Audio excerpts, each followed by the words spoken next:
Good evening, folks. Alien Addict here. What you are about to watch is an interview of myself and Osvaldo Franco. Now, Osvaldo has been a long-term subscriber of Alien Addict, and he has sent me loads of information onto the Stars Academy of Arts and Science.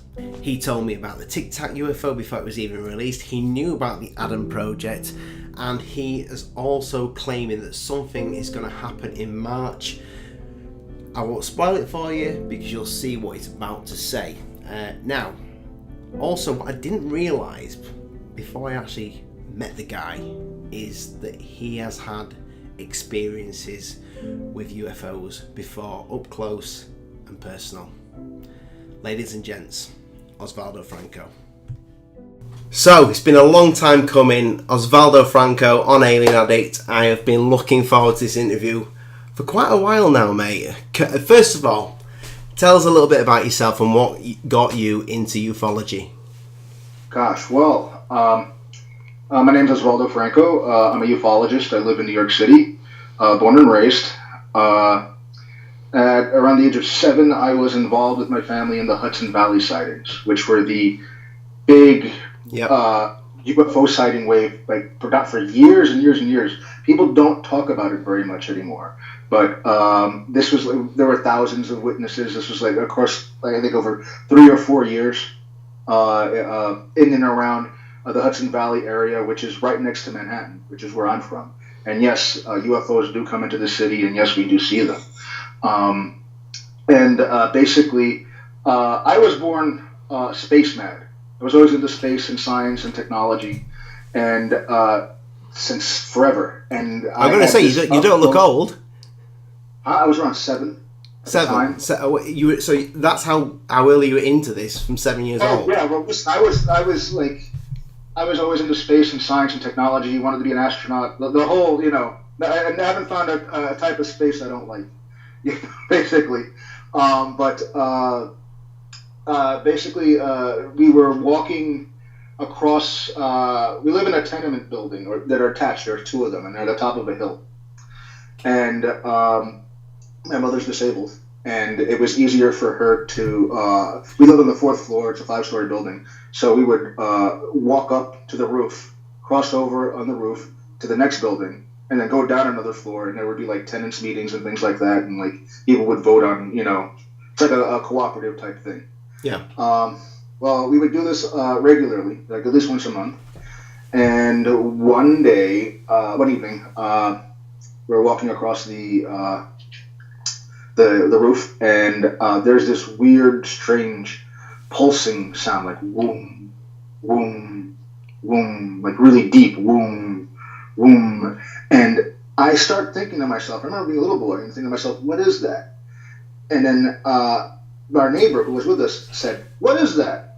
And my mom and the neighbor start looking left and start looking right, and I'm a little boy, I don't know any better, so I look up where the sound is coming from. And there's basically this giant circle of these hemispheres, like 8 to 10 of them, basically glowing. Then they would glow on and off as this thing made this sound.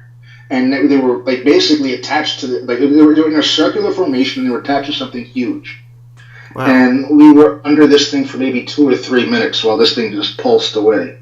And then it pulsed, and then it was gone. Then there was just empty sky. It didn't streak away. It didn't break up into little pieces and fly off or something like that. It was there, and then it was gone. How did that make you feel at the time? I mean, I was thrilled. This was not like some people get like. I've never been afraid. I'm not afraid of them. I've never been afraid. I can get where some people can come out that from that, but no, this is the most. When that happens, it's the most amazing thing ever. Like I've never stopped trying to chase it. Yeah, I've kind of always wanted to have an experience like that myself, but it's. But yeah, you do it. I wish it upon everybody in the world. I wish it truly. I do. It's just most people will tell you that this isn't. I've heard this before, that people say it is just. It's emotional and it's the best feeling in the world, but also it brings so many other emotions to oneself. Well, it was kind of a 1-2 punch because I had. Like once this had happened, I remember coming home. My father was downstairs, He had already been home, and I was like, we saw this thing. It was like, oh, it was just a satellite, which it wasn't. You can't hear a satellite, but from orbit. But anyway, it hit the news, and it was everywhere, all over the city, that there are like these UFO sightings in this area and in and around the area, and they started then showing these UFO documentaries. And I remember about 2 or 3 days later, they showed an old Rod Serling UFO documentary called "UFOs Are Real," and that was the first time in my life that I saw Stanton Friedman. First of many times, and that's the first time I heard about Roswell. And I remember being a kid, and I like I said, I was a very studious kid. I knew everything about the space program up and down, and I was like upset that nobody had told me that UFOs had crashed, that we had actually had some type of extraterrestrial contact. And I remember being very, very upset about this. And then I was watching the news, and as a kid, and I saw an attempt to debunk what we had all seen, saying that it was super light airplanes, like doing formational, both nonsense, absolute nonsense, and that got me angry, and I'm still angry. Yeah, I can imagine. And I've been fighting that fight ever since. It's like, it's kind of a calling. Like when something like this happens, like it's a big deal. Like I know there's some people that can have a UFO crash in their backyard and just put away the pieces and go back to their life, but don't think about it. But no, this is like this is like I got a good dose of this up close very early on, and you've been and it wasn't the last ever time since. that I've been very fortunate when it comes to being at the right place at the right time for some very interesting things. Yeah, I mean, I've to bring the audience up to speed. So me and you have been speaking for a long time now, and you've always fed me stuff from To the Stars Academy, the Tic Tac UFO before it was even released.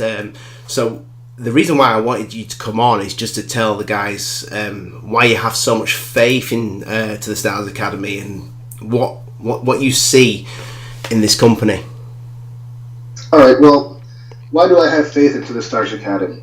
Well, the fact is that TTSA has made some substantial contributions to ufology, huge ones. One so big that some ufologists still try to pretend like they didn't do it. Because this is a very competitive field. There's a lot of haters and just nasty people. People poisoning good research to further bad research because their research is the bad research. It's but why? Well, let's see. To the Stars Academy, what do? They released 3. They got the government to release 3 gun camera footage of UFOs, something that we've heard about for decades, even generations that exists. No one ever got any, and we got 3 examples of that. After 50, 60 years of research as a field, we finally got that. Not only that, we also got people don't talk about when they examine the footage. They examine the footage themselves. They'll pull out a ruler and put paws on the TV and try to measure it, but they don't read the papers that came with the footage that have this is this DoD analysis. Yeah, that's one thing. Best of the best. Yeah, that's what I've seen. You do break that down, and you do send me literally sheet. Even though I'm dyslexic, Osvaldo, but you send me sheets and sheets of really good information. That you saw a couple of videos ago where I read that out, and it was a struggle, but it was so interesting. The stuff that you are getting is very. Oh yeah, no, I listen. After doing this for my whole life, I've seen all types of hoaxes, all types of scams. A lot of doing this type of research is making mistakes, like anything else. Some people get so frustrated they throw in the towel, and they do so prematurely. It's kind of like, it's all right. I'm gonna clean up this reference. It's a reference a colorful reference that when you speak to a ufologist, they will talk to each other in use. Ufology is a lot like sifting through feces for diamonds. Basically, let's just call it feces, because I don't want to demonetize you. But basically, you go and you're sifting through tons and tons of feces, and once in a while you get a diamond, right? So you take the diamond, you put it in the faucet, and you throw it in a pile, right? You're there for 30, 40 years. After a while, you start getting one more diamond. You put it in the pile. After a while, that pile starts growing. And you basically, even though you sifted through all of this manure, you've got a pile of diamonds there, man. That's awesome. Those are really valuable. So I'll say, you basically got to sift through the shit before you find the good stuff. And then use another scatological reference. And then like with ufology, the other issue is that like it's kind of like ufology is like because you also have like a lot of hucksters and liars and like people just playing games and like and then odd things like that thing Wilcox tried to pull a few months ago with Corey Good trying to copyright people's research, like this there's a horrendous thing. So like it's kind of like, all right, let's say I have a bowl of magic ice cream. And ufology, the truth behind ufology is a bowl of magic ice cream, right? Now this ice cream is not only super delicious, right, but it imparts unlimited wisdom about the universe and eternal youth, and it makes you rich. There's like no problems with this ice cream. This is the best ice cream ever. And then you have these guys that like the Alex Joneses and the David. I love Alex Jones. No, he's not so bad, he's nuts. He's a bit overblown. But the thing is, it's like those guys go and then they go and they take a dump on that bowl of ice cream. Yeah. Now, who's going to sit there waiting to eat around the feces? Well, I'll be honest with you. If someone shit my ice cream, I don't. You don't want it. So that's the thing. So this subject, basically, they literally poop on it. And then nobody wants to touch it. No one knows what's in the bowl. Yeah. It's there's a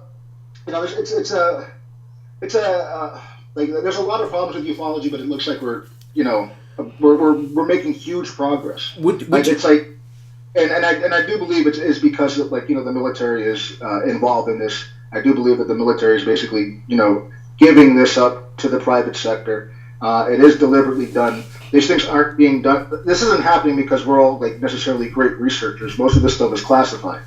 It would not be allowed out unless it's supposed to be, because of somebody else's, agenda. Yeah. That should be allowed. Now, that being said, I'm fine with that as long as we're getting this out. And people like, they're going to spin it. We live in a day and an age when everything is spun. Definitely. UFOs will be no different. You should not expect it to be any different. You just have to be a mature adult about this. You have to go out, gather your own information about this, and try to make wise decisions. The same way you do with politics or any other issue where things are, where gamesmanship is afoot. Would you say that a lot of the lack of trust that is out there, that I've seen myself, and I'm a big fan, is because of Tom DeLonge? If To the Stars Academy did not have Tom DeLonge as the front man, would people have more faith? No. I don't know. Perhaps if it were... I think whoever got it out in front of this was going to have issues. I mean, if it was instead of Tom DeLonge, it was Tom Hanks. Somebody of a much higher profile. That might actually... being directly involved, not simply saying, well, I believe that there are aliens or that I saw a UFO, but like in some, I'm working deep inside a project with military people and we're bringing out this technology and this footage, etc. That might have had more of an impact, but no, I don't think that, listen, whoever was going to go out in front of this first was going to deal with all sorts of nonsense for the UFO community. The UFO community is like that. Do not get into ufology unless you like getting kicked in the nuts. Because it's going to happen. It's going to constantly happen from the lowest level up to the highest level, especially when you're doing good work. Yeah, I mean, Tom DeLonge, I think he's done a great job with it. But so many people are just saying, he's a front man. What would you say to them? Well, Bezos is a front man. Elon Musk is a front man. Donald Trump is a front man. Colonel Sanders is a front man. Everything's got a front man. Cool. You know, you can't say Apple Computers without thinking Steve Jobs, and he's been dead for several years. You don't even have to be alive to be a front man. You know, it's just like, you know, like somebody's always in charge of these things. Yeah. We're just not used to it when it comes to this. You know, or we're not used to dealing with anybody that might actually have authority in this. We have people that are good at making guesses, such as myself. There's another level of people that actually have inside access and are, you know, like are involved in really, really deep stuff that is being made public for the first time. And like this, I think part of it is sour grapes. There's some ufologists who are like, I've been doing this for decades. Who does this guy think he is? You know, Johnny Richboy is going to come in here with a smile and his fangs, and he's going to be Mr. Ufology. No, this is my house. You know, the problem is he's doing a better job than you did. Mm-hmm. For, you know, the 50 years you've been running things, you know, and not getting a whole lot done. Like, honestly, ufology has been, in a lot of ways, an exercise in futility. The reason why I don't think ufology collapsed, you know, due to lack of progress is because UFOs kept coming. And, you know, the aliens, or whoever these beings are, they didn't stop coming, didn't stop showing up. They kept coming. And that's why this is a persistent rumor that never went away. So you're convinced it's alien? Yeah, I'm like, listen, people don't, if you read the reports, and then furthermore, there's some really, really great interviews with the pilots from the Nimitz situation. Yeah. Not only just the pilots, but also the guys that were in the radar room on board the ship. They all said like these things came in from high orbit, literally. I think Corbell said something about how these things were like coming in at ICBM trajectories, which basically means, you know, orbit, and basically these things would come from orbit, drop, literally fall like a stone till they were just above the ocean, stop, you know, zip around, do all those things, then shoot right back up into high orbit. Now, this is the thing. Are they using, like, there are people like, oh, they're from another dimension? Not necessarily. When you have, like, if you study physics, especially theoretical physics, especially the frontier stuff, which is now more and more looking a lot like ufology, it's like basically, like, the way it works is like, say, for instance, if we were to try to travel in space, or like what the Stars Academy is going to be doing, what you do is this: you create a bubble that allows you to access other dimensions, right? Temporarily, until you get to a certain place much faster than you would, and you drop out of that dimension back into regular space, do whatever it is you were going to do, and you fly back up, you know, put yourself back into that dimensionality, and then you go back to wherever it is that you came from very, very quickly again. That's the thing. Now, does that mean that all UFOs are necessarily extraterrestrials? No. It's a big universe, and there's a lot going on, and there's a lot of, like, you know, there are possibilities of beings that, and I do believe that there are beings that Osvaldo, just let me just rewind 1 second there. So sure. When we're talking about To the Stars Academy, and the big thing that stood out for me first was when in the conference, when they mentioned building that craft way down the line. What I want to know, because you're going to know this, how are they going to get the funds together for this, and who's going to be? This is the thing. They've said before that they have certain strategic alliances. I believe that's so. Like, I mean, this is the only way that they're, like, getting this is because they have alliances with certain people. I would not be surprised. Like, well, basically, one of the things, like, well, I mean, perhaps we could talk about this in regards to like the last Instagram post that Tom DeLonge posted, which is really, really just like an amazing post. All right. Well, long story short, talking about the connections that To the Stars Academy has, the first member of the Trump administration to join the advisory team was announced by Tom DeLonge on Instagram around 2 weeks ago. And hold on a second, I have the gentleman's name here. It is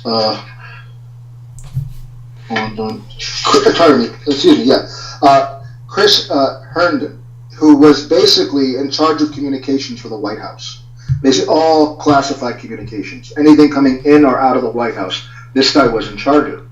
And he is now officially a member to the Stars Academy's advisory board.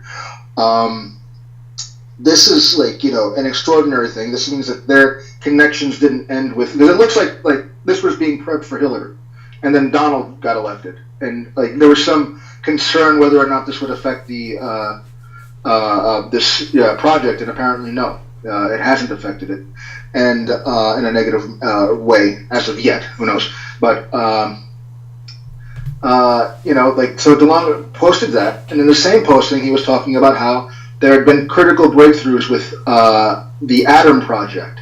Yeah, which is, I wanted to talk about that.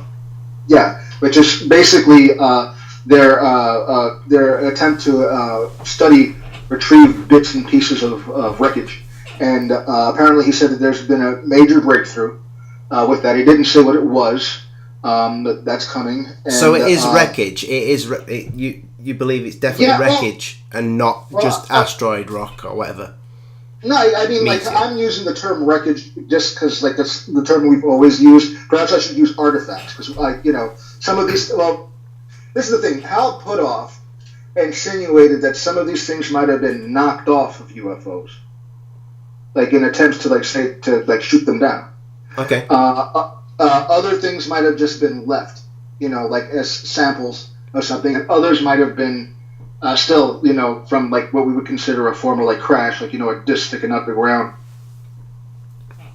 type, Roswell level UFO crash. The thing that got me with that, when I watched the brief video that they put out, is that it looked like they went to somebody's farm and they got these. Am I right? They went to some guy's house, got the pieces. Where's this? Yeah, it looked like they when they went out to get these pieces of fragments of metal or what have you. Where did they get them from? Because in the video it looked like they got them from. Well, they have. This is the thing. They have something like 19 different samples at last count. Right. And rumor is some of them might be biological. Okay. Which is very interesting. But that's just the rumor. We haven't heard anything else yet. But To the Stars Academy does have the ability to study biology. In fact, they hired the geneticist that did the work on the Sirius Anaconda being. Is it Gary Nolan? Is that his name? I think something like that. What do you mean? You mean the little? The action figure. That turned out to be a person. Yeah, it's turned out to be a person. But the thing is, I had some questions about that. I did a video, and Dr. Greer did a really pissed off video where he starts speaking about Gary Nolan taking this research to the Stars Academy and then it being just totally debunked and was in fact a fetus that just had this really rare genetic. And I kind of I was looking at it and thinking, this is just really kind of a bit strange that all of a sudden this guy that's working for what's Greer's company, Sirius Project, goes to the Stars Academy and then it's just blown out straight away. Yeah, no, that is odd. That is odd, and and I would like to know more about that as well. I assume in the years to come we'll find out more details. Because Dr. Greer looked really pissed off, didn't he? Oh, he did. But this is also, I think, a case where there's a bit of jealousy because for the longest time everybody expected Stephen to be the guy. Yeah. Well, I remember in 2001 when the Disclosure Project hit, and basically we thought we did it. There's this is going to happen sooner than later, and the word got out, but there was no consensus for people within the military or like like to or the people that are in charge, on what to do. They did not. They decided that they weren't going to give this up so easily, and they didn't. Until recently. It took like 20, 30 years for that to really hit, and and now, like I think Steven Greer does deserve some of the credit for the fact that this is coming out, even though it's belated. But this idea that this was going to be from the outside, and that the people were going to rise up, and then tear down and demand, like, no, I don't think that was ever how this was going to go out. This is this is too powerful. The people that have control of this have control of this, and they're going to release what they want as they see fit. This was always going to be the case. So would you say that both in terms of Dr. Greer and Tom DeLonge's company, not knowingly, but would you say that they're possibly being used? Possibly being used. Listen, is to the Stars Academy a front for other activities? Probably. Most things are. I don't like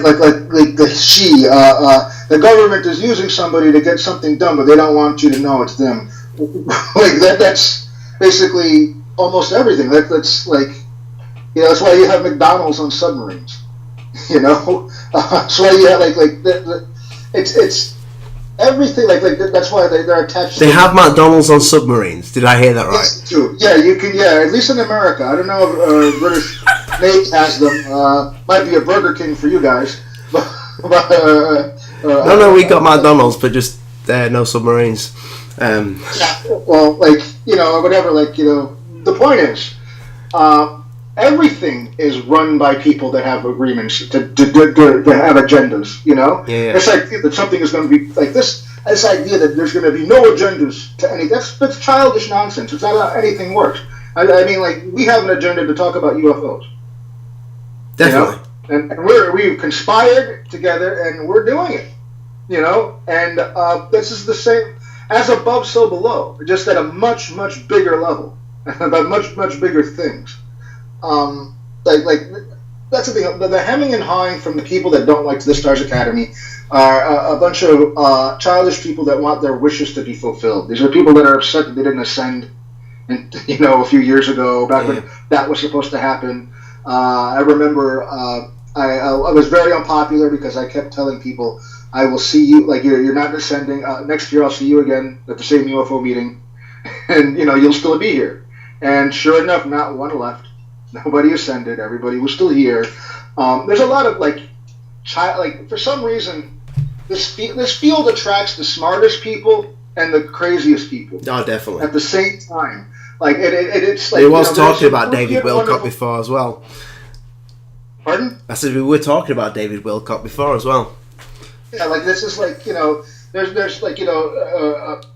it's just so strange. It's like you have really legitimate, amazing people doing fantastic work, and it's also one of the reasons why I shied away from doing UFO lectures. It's if you go to a symposium and you're debating somebody about UFOs, it's like you'll have a scientist who has legitimate scientific information sitting on a panel with three channelers.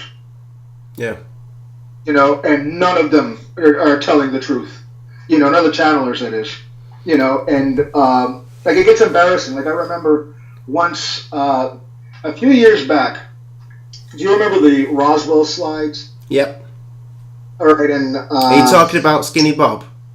Yes, yeah. And basically how... I've got a video about that coming up. Read it, and it was like, oh my god, this is going to be in ufology for years. And then very, very quickly, the pro-science UFO community, people that actually do research and do verify things, very quickly debunked that. I was very proud that we actually, did that. And it was basically grassroots. It was ufology, police, and ufology. This was not, some debunker coming in and making us look like idiots. You'll have to send me that stuff. Are you talking about they debunked Skinny Bob, the channel that wasn't really a channel? It just released... No. All right. A few years ago, there was a ufologist who who got caught lying 2 times beforehand, literally like lying about his information. Right. He came up with these slides of what was supposed to be an alien that was on in a display, an alien body. Oh yeah. Okay.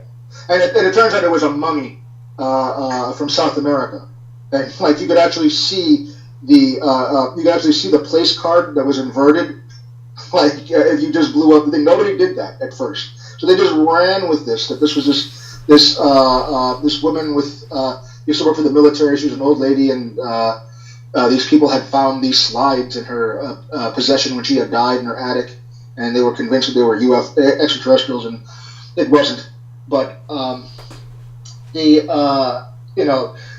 thing is that when they announced this, they had Leslie Kane, who's a fantastic researcher, on this panel with this guy, and she actually had to refute this guy's story to protect herself, even though she had nothing to do with it. And she's a hard-nosed, logical, like interviews generals, has documents and things, actual journalist, ufologist, credit to us. And it's hard because, like, in order to get into this field, you're going to get dirty. Just because there's so much, like garbage. It's a vexing issue. It's a I mean, say 99% garbage. Oh, There's that diamond is 1%. Yeah, but and it's not to say and it gets frustrating. Like I've tried to throw in the towel many times, but you can't forget what you've seen. No, I can imagine. You can't forget what you experienced. And like again, that's you keep coming back for that. Yeah, I mean, I've seen stuff in the sky before. I've even filmed it, but I've never had that up close and personal. I've had things happen in the night that don't seem quite right. But I've never kind of thought, what, that's 100%. That is 100%. My dad had a sighting out. He was in the Merchant Navy, and something went. This is back in the 80s. Something went over the ship at a speed that he just couldn't comprehend, and they called it in. And that's what got me into ufology. But back to the Stars Academy. One of the main reasons why I wanted to do this discussion is what you said to me about March, and we're in March now. All right. So there's a guy by the name of Kevin Day, and he's one of the fighter pilots that was involved in the Nimitz UFO events. And in it, basically what happens is Kevin Day posted a letter that he got from Luis Alazano, who is one of the guys that runs to the Stars Academy. Do a Google search, you don't know who that is, it'll pop up really fast. And basically, I love him. He looks like a right hard motherfucker. Did you see him at they went to Italy to do a presentation with Tom? Yeah. Like he speaks with Tom, but when he's not speaking, he looks over that crowd like a hawk. Yeah. That guy, that's just a trained security professional. That guy is. Yeah, he's looking for any reason to tackle you. Badass motherfucker he is. You can tell. Yeah, no, man. I'm glad he's with Tom. I bet he's got a tattoo saying "badass motherfucker" somewhere on his body as well. Yeah, and love and hate in his fist. You just don't see him. Yeah. But anyway, like I was saying, so and in it, in this letter, he tells Kevin that they were going to have the next major drop of stuff in late February, but it looks like that they had to push it off into what is literally March, which is this month. In addition to that, he actually just today he released like a blog about some of these things that they've been talking about concerning some of the other research. It looks like you'll have to send me that, and I'll put it in the description below. Oh, absolutely, sure. I was just reading it before I spoke to you. Actually, I was skimming over it, but basically, they sorry, let me gather my notes. He's going to be basically, he said that they're going to start releasing stuff in March of this year, um, and and in addition to that, it seems like they're going to be talking about psi abilities. Like there's going to be more about this. Like a lot of people know that apparently the truth about UFOs actually, like one of the reasons why this was kept quiet was because of the fact that psychic abilities are involved in this. Like when people meet the extraterrestrials, they don't have an issue with translating.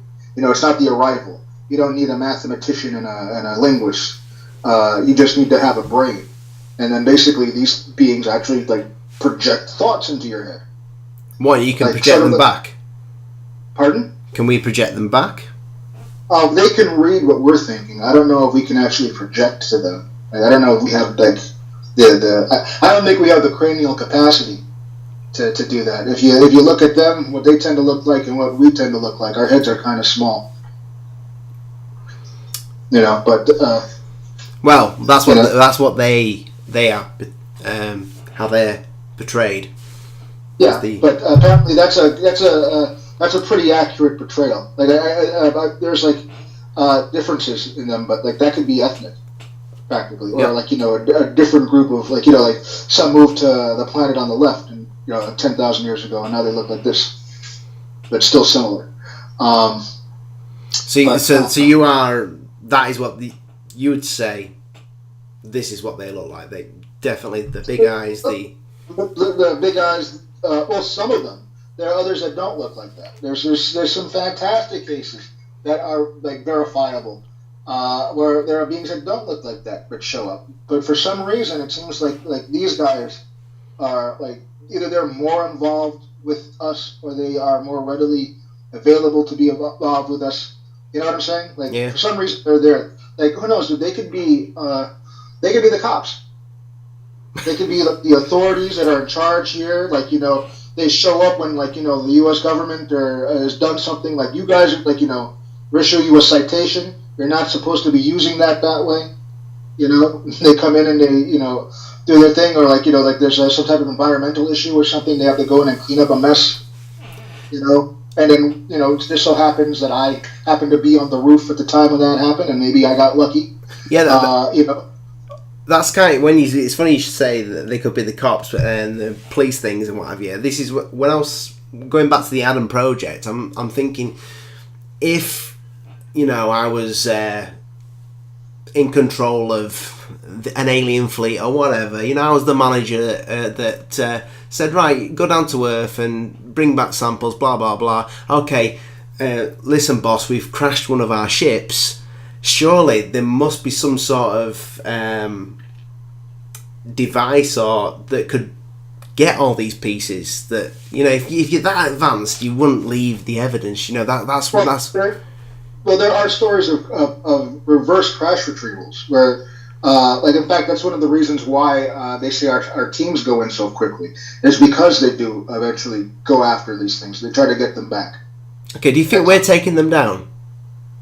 Pardon? Do you think we are taking them down? Yeah, we are. We most certainly are. To the Stars Academy actually says that, basically, the story is that, have you ever heard of Project Starfish Prime? No. All right.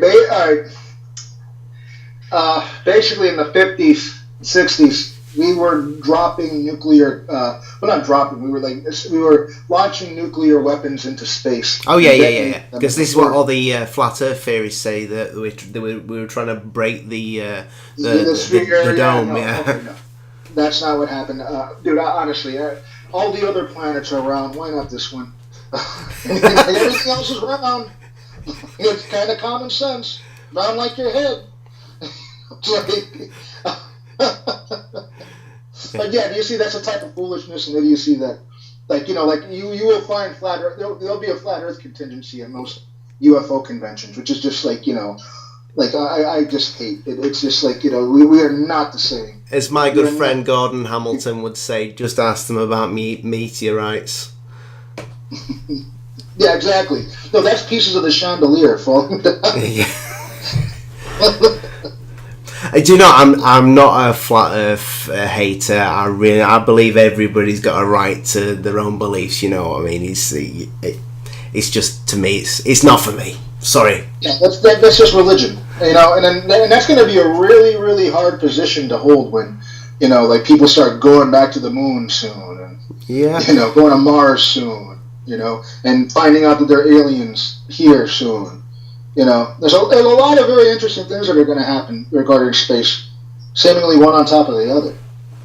Yeah, I mean, Elon with the what's it called, the BFR, is it the BFR? Yeah, no, he changed the name.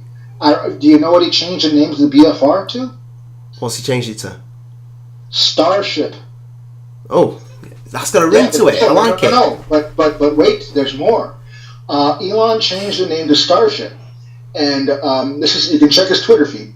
And in it, people were like, "Well, you can't just call something a starship. A starship, you know, insinuates you're going from one star system to another. It's kind of, you know, hokey that you would call it starship." And then Elon tweets back that future versions of this craft will be able to do that. Did not elaborate. Now that's a very interesting thing to say when, you know, major physics papers are being published about, you know, circumventing space-time. Do you know? Because I mean, this video is very much privately held companies with like major people, and you know, like Steve Justice was running Lockheed Martin. Yeah. You know, that's a big deal guy to run around after nothing and design a ship that doesn't work when everything else he does, you know, works so well it's classified. Just quickly, while you're speaking about Elon Musk, I mean, I put a tweet out and I said, I asked Elon, I didn't expect anything back, I didn't get anything back, but what his thoughts are on To the Stars Academy. I would love to know that. Do you know what I mean? I'd love to know If you know something, listen, he started a rocket company from nothing. Yeah. And he has to know something.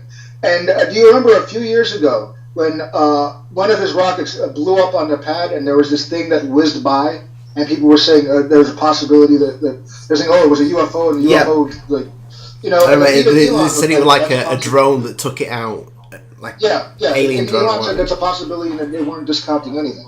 And, you know, there was a different explanation that was given, but the fact is if you are doing that type of research, like I don't know anybody that isn't into rockets. And well, in aerospace, they call it the legend. You know that you know, there's UFOs secretly being hidden, and there's crash discs, and you know, there's people that, you know, I got an uncle, I have a friend that worked on this. That's what it's called in aerospace circles. You know, I don't know anybody that didn't study rockets and has never heard of the Bell.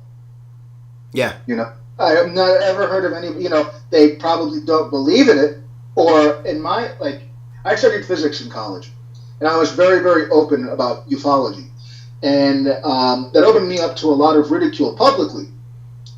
In private, basically everybody that was like, ha ha ha, would take me aside, ask me for more information about UFOs, take me to their room, show me their stash of Zachariah Sitchin books, like, you know, like a kid hiding porno magazines.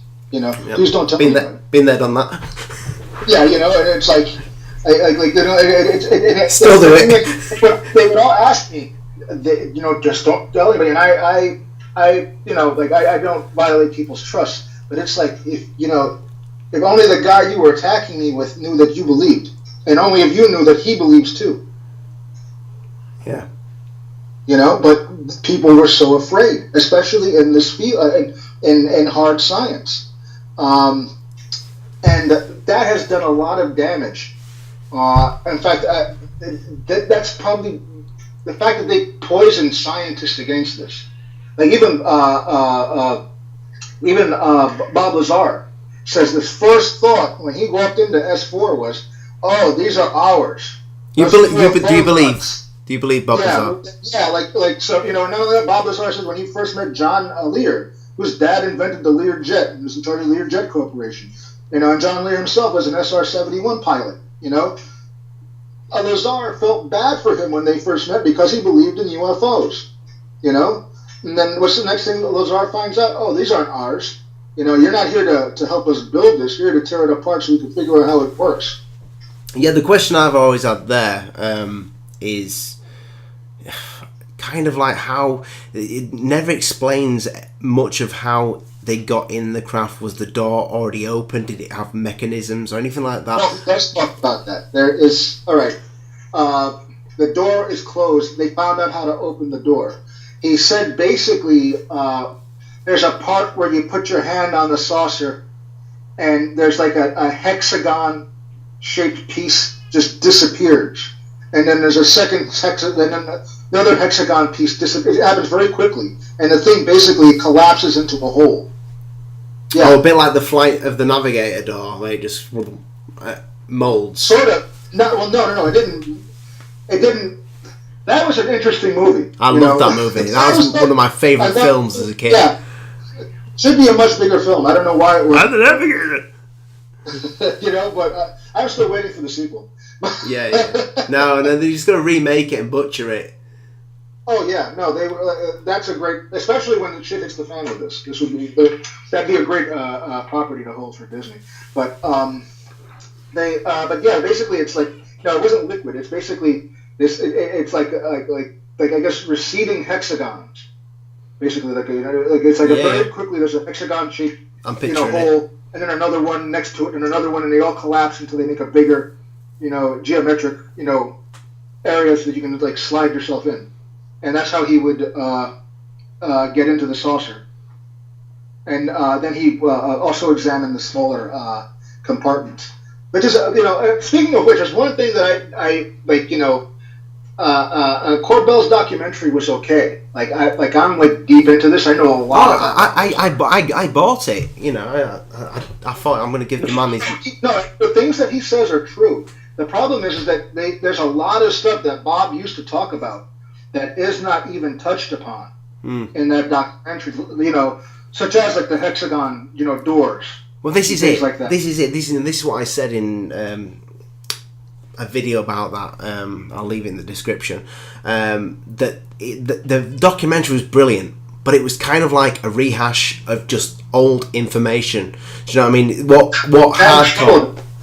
And not all of it. And the thing is, there's a lot of pertinent stuff. Like Lazar used to talk about these other programs that were going on at S4, in the other areas, including attempts at time travel, really heavy, At the same time, if you know anything about physics, if you have the ability to generate gravitons, and you're trying to figure out space travel, you kind of sort of have to have another program dealing with time. They're probably going to intersect a lot.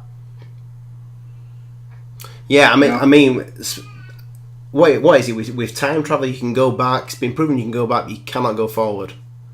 That's not necessarily true. Depends on whose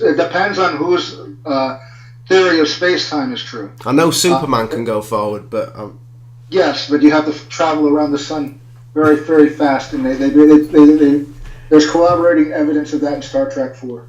But I mean, I've always asked myself this with UFOs.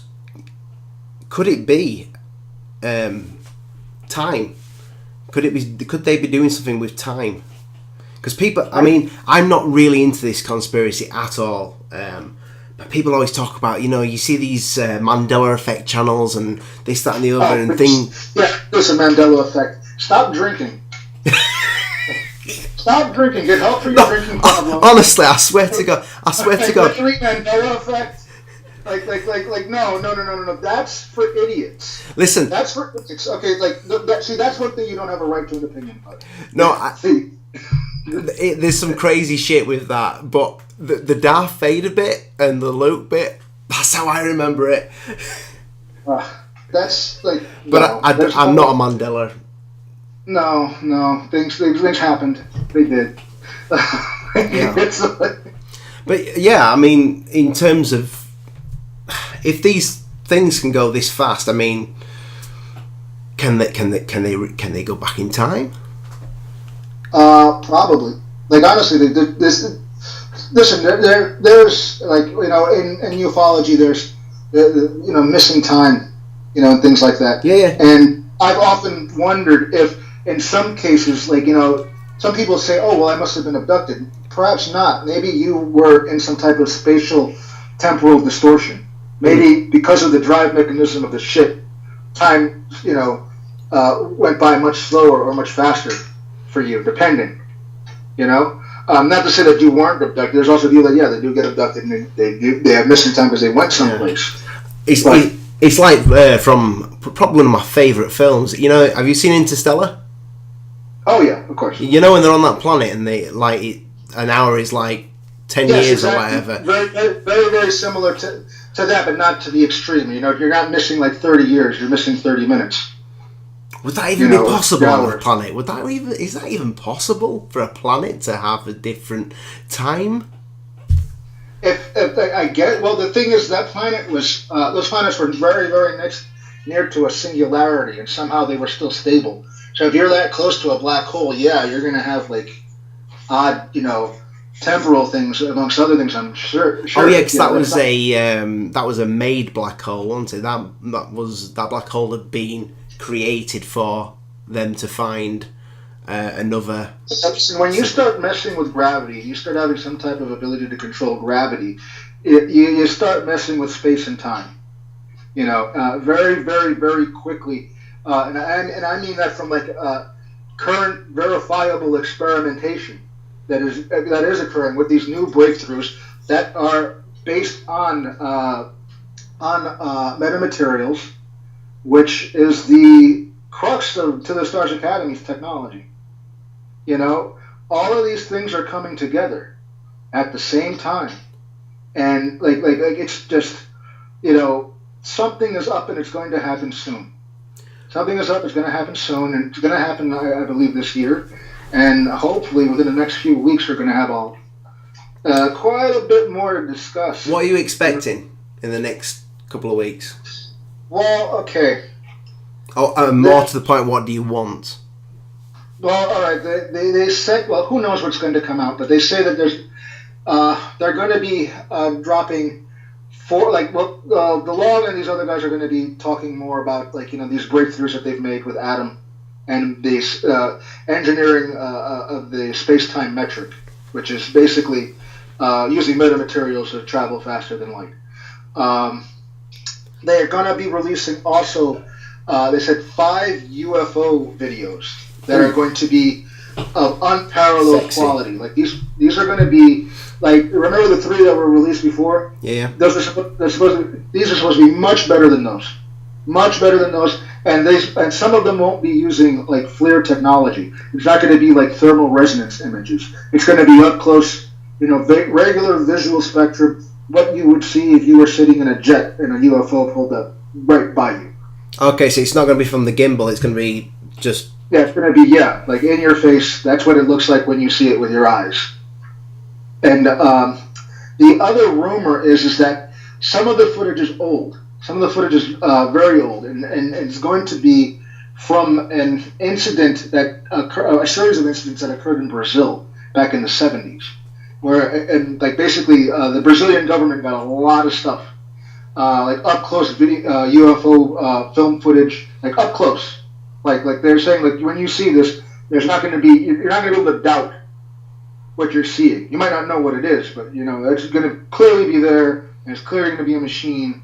And somebody obviously made it.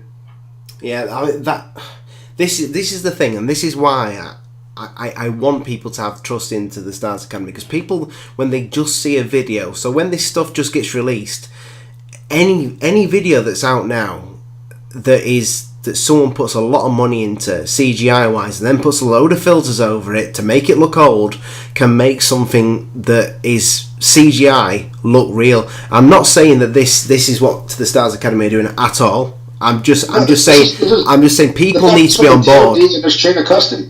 Yeah. There's this is honestly, this is the thing. This isn't just footage. Even the stuff that's released isn't just footage. There's paperwork with it. There's data with it. See, this is what we need. Yeah, exactly. It's like these people that go, well, that's there's some fools that tried to say that the Nimitz UFO video footage was a jet. That was what's his? I forgot the channel name. But yeah, I remember. And you know what? And they're playing the game. Usually, when somebody makes a breakthrough in ufology, it tends to be bullshit. I know the channel. The channel is one that works alongside every now and again with security. And I've got no problem with Tyler or anything like that. But this channel kind of, I think, did this to get on to Secure Team to get their work featured out there. And I saw they also get to ride the wave of hate. You know, when you do something good in ufology, get ready to pay. Yeah, I mean, that was not a jet. There's no way. Clearly not. Speaking of this though, the other rumor is that the footage that we saw from the 3 videos that was released already were highly edited, and that we're going to see remember in the audio they say, "Wow, look, there's a fleet." No, we don't ever see the fleet. We're going to see them. There's footage of the fleet. That's what I mean. One thing that stood out in the text that you sent me, not text, the tweet from Tom DeLong, the Instagram from Tom DeLong, is when they say that it's not going to all come at once. They've got to consider other parties within this, and it kind of actually got me thinking. I thought, well, it's making more sense now that they cannot just whack this footage out. They can't just open that safe and say, right, these are the pieces, because there's investors, of course, and the investment has stopped onto the Stars Academy, and I'm wondering if that's because there is a bigger investor now. There's let's just say that's the rumor. Perhaps more than one. So he's not 37 million in debt then? No, that was lazy. Again, people play the game with ufology. Yeah. They assume whenever anybody makes a breakthrough in ufology, it's bullshit, right? And that's because it almost always is. The problem is there's legitimate breakthroughs, few and far between, but they happen, and those get lost in the shuffle. And basically, this guy was some snarky guy that, oh, this is obviously a scam because UFOs don't exist, and if they did, the government would get Tom DeLong. So he just went ahead and wrote a smarmy article filled with assumptions that were inaccurate. And the guy wasn't even a finance guy either. So this guy was talking about things he did not know about. And DeLong got pissed. DeLong was threatening legal action, and I hope he takes it. Yeah, I really do. I'm sick of these people that are just especially now that burden of proof is on us. But guess what? Now we're fulfilling that. Now it's time to return fire on those people that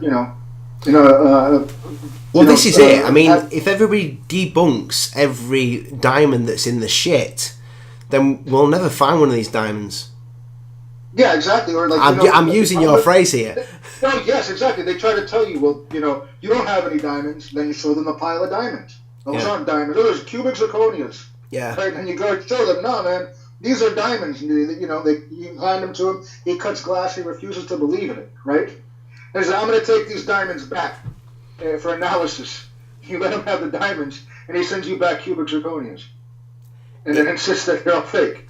Then he pockets those and sends them to who knows where. There's a lot of gamesmanship in this, and there's a lot of weird.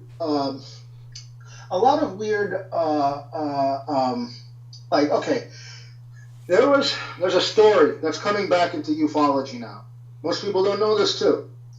There was years ago, back in the 70s, around 74, there was an odd-shaped sphere, metal, that was found. And this became a huge thing in the national media. Oh, is that the sphere that the guy had in his house? It was a lady, but she still has it, actually. Nobody's been able to find this family for decades, and apparently, after being hounded for so long, they elected a family member to come out and start talking about what exactly happened. And the story is fascinating about all the times people tried to swindle them this ball from them, including the military. Wow. But not only that, they actually it looks like what happened was they were and it's very interesting. The military used the media to try to swindle the ball from these people. Like, this is like a verifiable fact.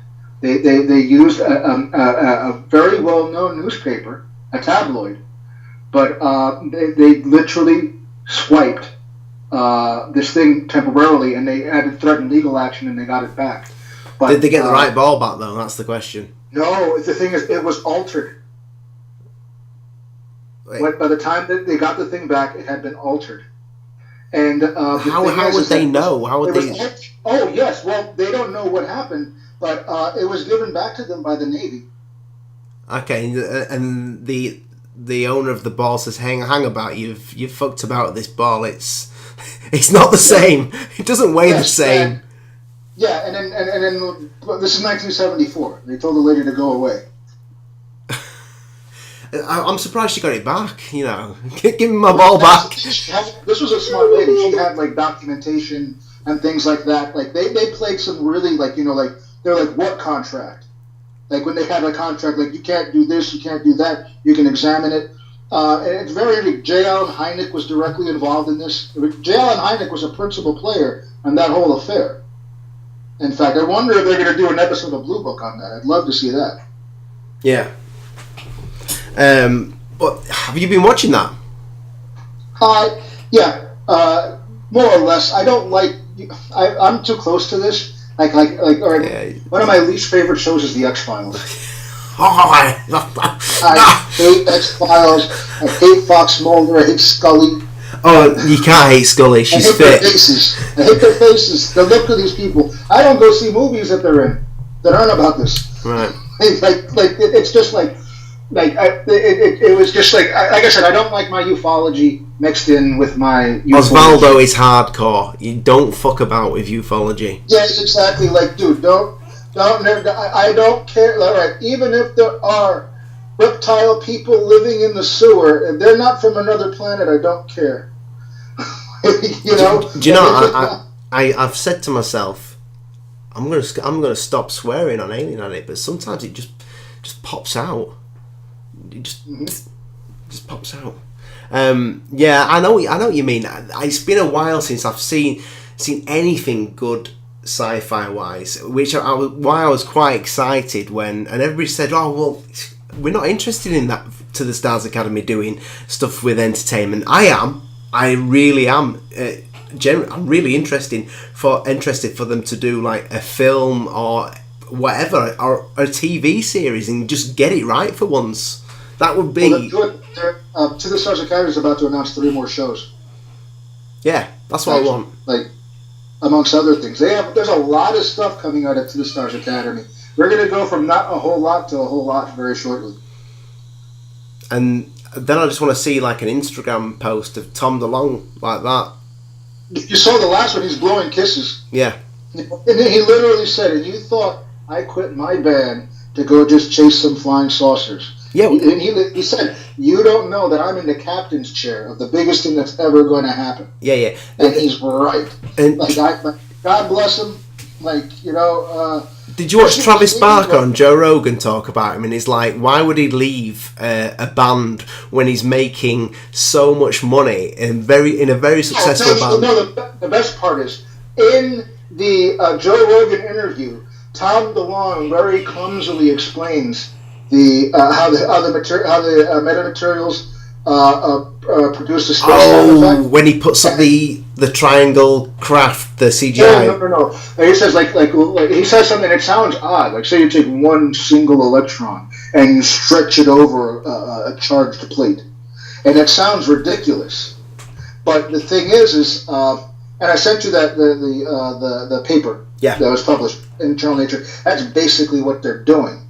So again, Tom DeLonge is either a gifted scientist, a brilliant psychic, or Tom DeLonge is working with some people that know a lot about this, and that was 2-3 years before these papers were published. I go with the third one. He knows a lot of people. Listen, he's not like, I don't think he's an Einstein. No, I just think he's just an Alexander Graham Bell, and maybe that's what they need. And I asked myself this question, if I was... Alexander Graham Bell wasn't a great inventor. He was this guy with a lot of money that bought other people's inventions or set them to task. take all these inventions, and then he's like, see, my light bulb, I invented But it. you see, there's genius in that. Yeah, there is. Yeah, Steve Jobs is the same way. Yeah. You know, maybe that was the thinking. We need a Steve Jobs. We need some type of creative, arty guy to head this tech group up, because it seems to work very well in a PR sense. If you had a message for Tom DeLonge, what would you want to say? Gosh, are you hiring ufologists? I'll move. I don't care where, dude. I will sit in the bunker underground provided we're doing great work. And I'll sign my life away. I don't care. You know, my mother understands. Can't say nothing. I said I'd save this for Tom DeLonge, but it's kind of like... Oh, yeah. Oh, dude, he's got the... oh, my God. Like, you imagine when that guy... Like, when that guy gets, like, lit, it must be amazing. Oh, the rock star connects. Like, yeah, I don't think that ever leaves you. I think once it's in your blood, it's there. Fair enough. Even when he's doing a bit with his science stuff and his hardcore research, you know, he'll break open a beer every now and again, or whatever else he does. But yeah, I like the guy. I like the company. And I am excited. I'm very excited now for this 5. Listen, honestly, for all that these people, has it been a while since we heard from them? Yeah, but the last time we heard from them, they made 3 of the big critical UFO breakthroughs in a row, and I think that a lot of that went over people's heads because we're used to not having much. Yeah, and that's the thing. That's the danger of this. You know, we get sidetracked in this community. We get so much bullshit and so much just fake crap shoved in his faces that then when we're given something, it's like, no, too good to be true. Yeah, no, and that's kind of, and it's because part of it is because we've been treated so badly. Yeah, you know, that's true, and we've been effed with quite a bit from within and outside. We've been screwed over by charlatans within the UFO community. We've been screwed over by charlatans within the defense intelligence community. You know, like you've seen Mirage Men, you know, and you know about Richard Doty and that whole situation where, like, you know, like there's, like, you know, people have almost gone to jail from within inside the government for perpetrating UFO hoaxes. You know, this is an empirical fact. And because, like, honestly, they to make sure we didn't make critical breakthroughs, like, you know, people would poison the well. Have you ever thought about having your own YouTube channel? Yeah, people say I should have a channel. I'm thinking more and more. I want to have a channel at some point. Well, you know, let me know, and, you know, I will support it, because, mate, you can talk, and this is why I've kept quite quiet during this interview, because you're just generally very interesting to talk to. I have a lot to say, and then I don't have a lot of, like, you know. Before, because I don't want to keep this interview too long, because I want to do some more interviews with you at some point, if you'd be up for that. Oh, dude, whenever you want, you let me know. Can you tell us some more about your own experiences? If we go back a little bit, can you? I don't want you. I know we spoke before. We spoke before this, and you said, look, you gave me some information that stays between me and you. But can you just digress a little bit more on them first sightings that you had? All right. Once.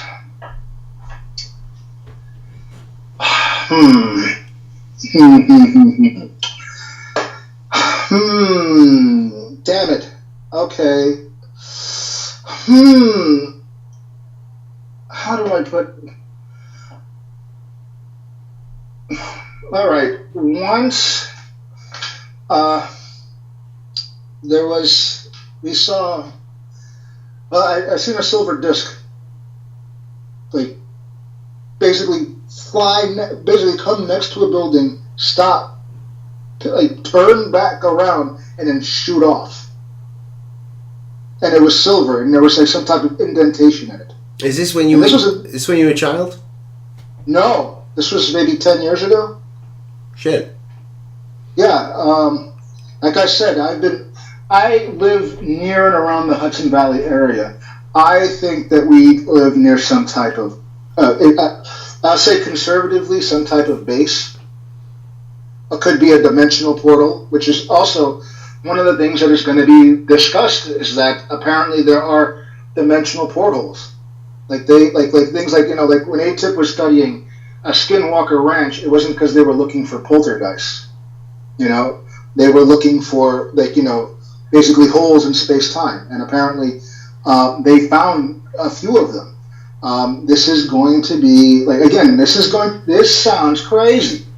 This sounds crazy, and in fact, when I first heard about this portal thing, I was very much against it because we don't have a long tradition of this. I'm very conservative with my ufology. I don't get excited when somebody tells me about a new weird shaped UFO. UFOs are spheres, they're cylinders, they're discs, and sometimes wedges, and that's about it. When somebody comes at me with some of the weird stuff, that's one of the ways I can my knowledge of the subject is that's not what those things look like, so I know it's not that. Do you think some of them are unmanned? Yes, they're absolutely manned. The interesting thing is that unmanned. Pardon? Unmanned. Do you think most? Unmanned, yes, they're definitely unmanned UFO. In fact, that's becoming more and more of a thing that's occurring in people's contacts in the last maybe decade or so. Is that people are, and you hear about it, people will come home and they'll come home and there's a silver ball hanging in the living room. There's just hanging the size of a medicine ball, just how do you do?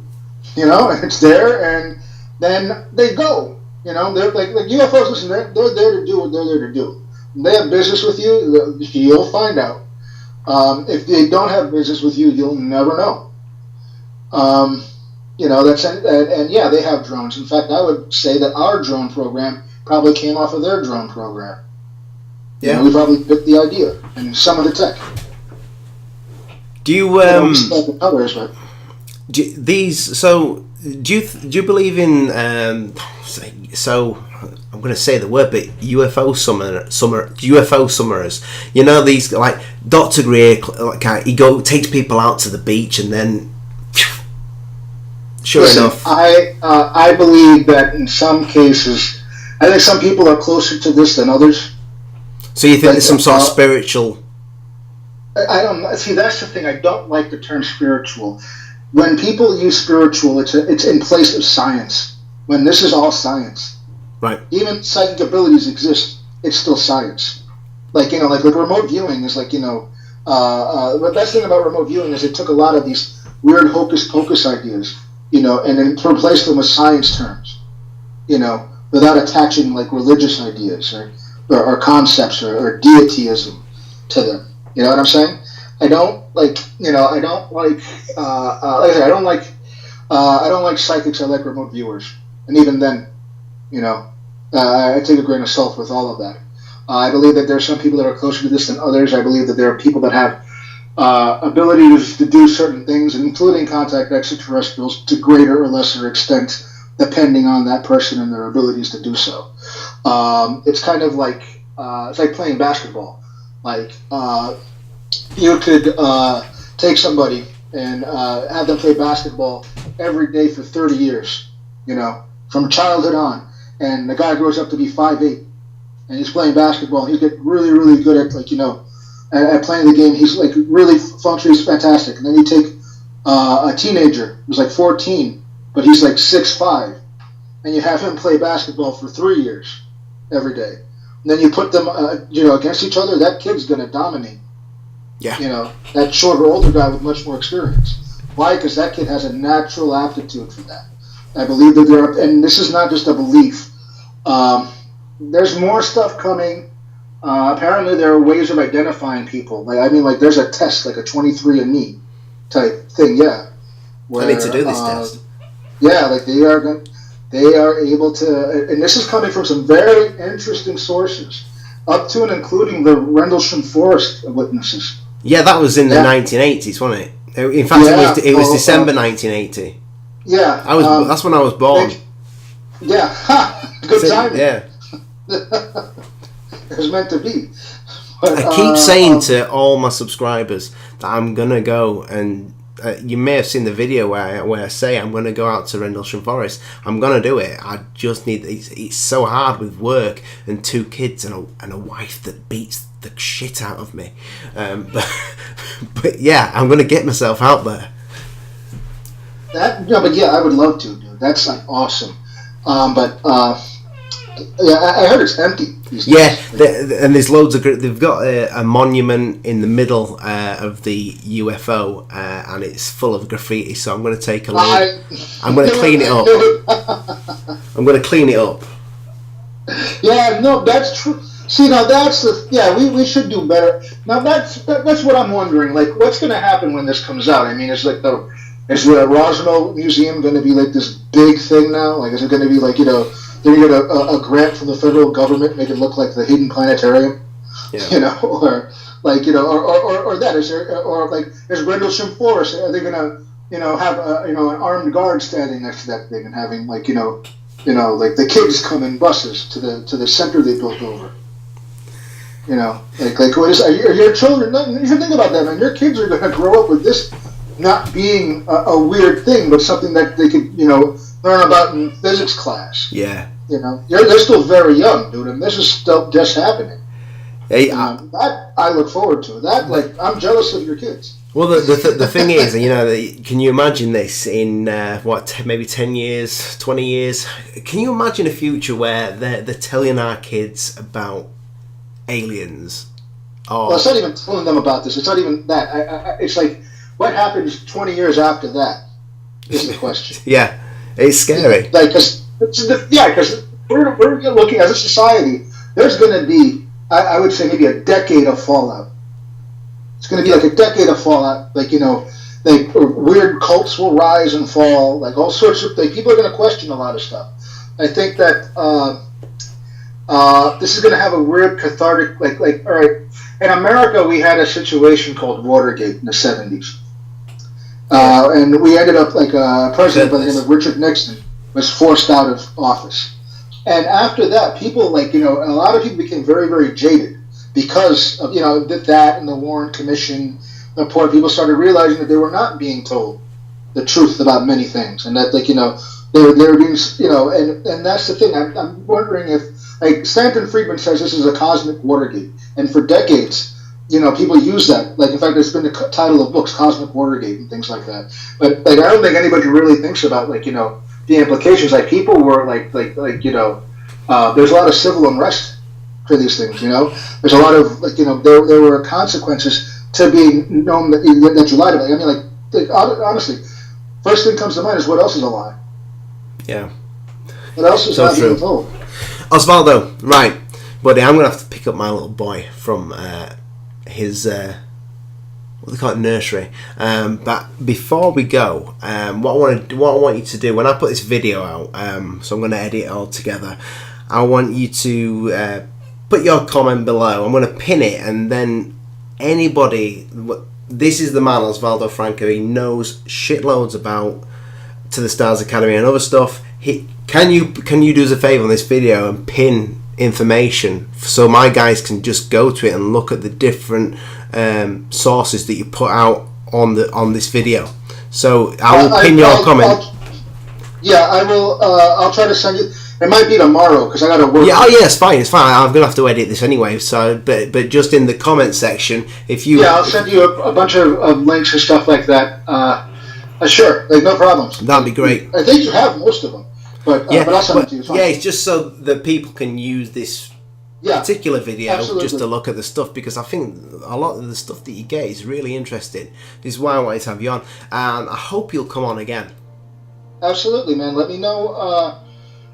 We can do this regularly, intermittently, whenever you want. I love talking about the subject. Yeah. Ladies and gents, Osvaldo Franco, thank you very much, mate. Anytime, man. Cheers. So there you have it, folks. Osvaldo Franco, a great friend to the channel and an excellent UFO researcher. It's clear he trusts To the Stars Academy of Arts and Science and Tom DeLonge. Now, speaking of Tom DeLonge, he puts a video out yesterday. This video that you're watching right now has taken me a week to edit. So this is the last touch that I'm putting on there. But To the Stars Academy did a video titled The Beginning of Things to Come from To the Stars Academy, and it's clear to me you can see Tom's vision in that. Now, I put a video out 2 weeks ago when I said something was going to come out in March. This information did come from Osvaldo Franco. Now, I want to get him back on because we had a conversation briefly after the interview where he said to me he wished he'd spoken about so much more, but we did get carried away because it's the first time we've ever met each other, so hey ho.